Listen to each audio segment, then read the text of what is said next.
Bonjour, c'est Olivier Robert. Aujourd'hui, je vais vous présenter une entreprise française qui n'a que 210 ans d'histoire. Je vous présente Sébastien Zotte, qui est le directeur général de Peugeot Saveur.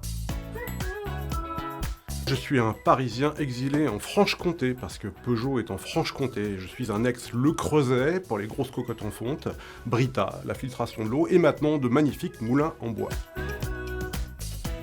Alors Peugeot Saveur, c'est en fait l'héritage de la dynastie Peugeot. Tout commence en 1810 avec deux frères qui héritent d'un moulin en Franche-Comté. Et ce sont des inventeurs, ce sont des entrepreneurs, et ils vont commencer à créer des outils à partir du métal. Des scies, des crinolines pour les robes des dames, des ressorts pour l'horlogerie. Et en 1840, ils vont créer un moulin à café un peu cubique que tout le monde connaît. Et il faudra attendre 1874 pour voir arriver les fameux moulins à poivre qui font la réputation de la marque à travers le monde. Et les automobiles, Peugeot, ne viendront qu'en 1890.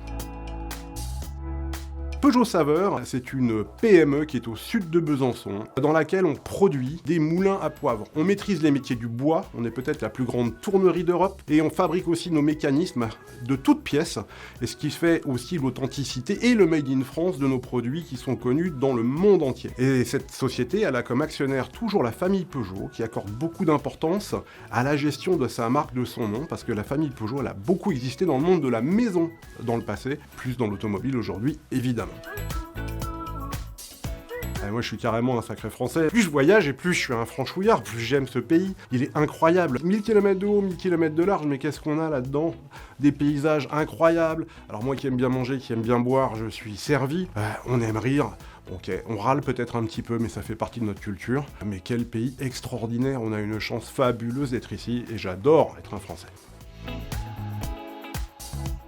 Alors le Made in France, pour nous, il est essentiel parce que c'est l'ADN de la marque Peugeot, c'est l'ADN de la famille Peugeot. 210 ans d'histoire industrielle française, ça ne peut pas s'oublier. Et le Made in France, c'est la signature, quelque part, de nos produits dans le monde. On est aussi les représentants de la gastronomie française, de l'art de vivre française, et Dieu sait que le reste du monde nous l'envie. C'est un choix ferme et assumé de produire en France. Est-ce que ça coûte plus cher? Peut-être.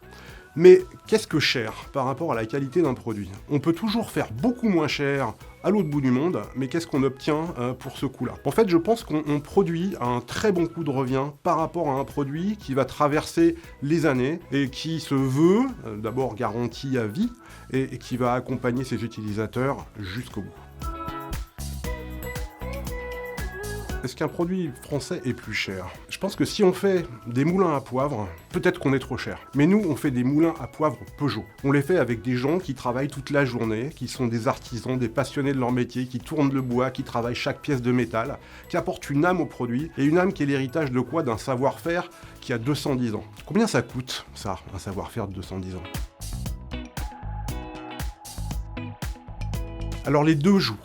D'abord parce que le Made in France reste important et toujours comparé à cette image qu'on peut avoir mondialement du Made in Chip en Asie ou dans d'autres pays. Mais aussi parce que la marque Peugeot, c'est un emblème de l'industrie française et donc du Made in France. Et ça, quelque part, ça résonne sur tous les pays dans lesquels on travaille. Et ce qu'on vend à l'international, c'est à la fois ce Made in France, mais qui est aussi en forte connotation avec cette marque extrêmement forte Peugeot de par son histoire.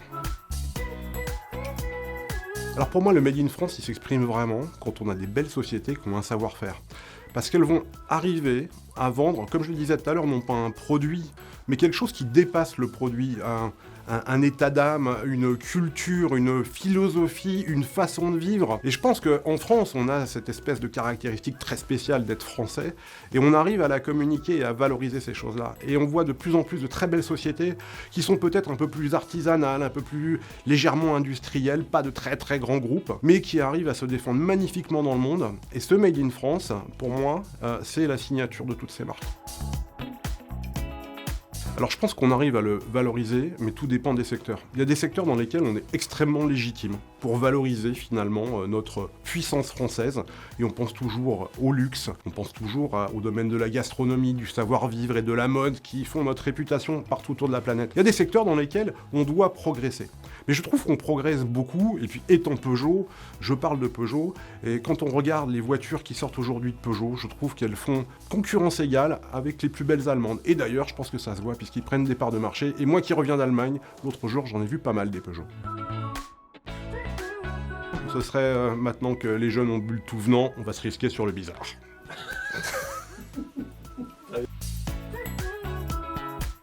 Sur le acheter français, on sort tous d'une crise incroyable. Ce Covid, il a un peu bougé les curseurs partout dans le monde. Et quelque part, ça a donné la chance à des entreprises en France de pouvoir remettre à l'honneur ce qu'elles savent faire, pas très loin de chez nous. Donc mon message, c'est regardez bien ce qu'on sait faire chez nous et puis essayez d'aider ces entreprises, pas pour les aider, mais pour vous faire plaisir. On sait faire des choses extraordinaires.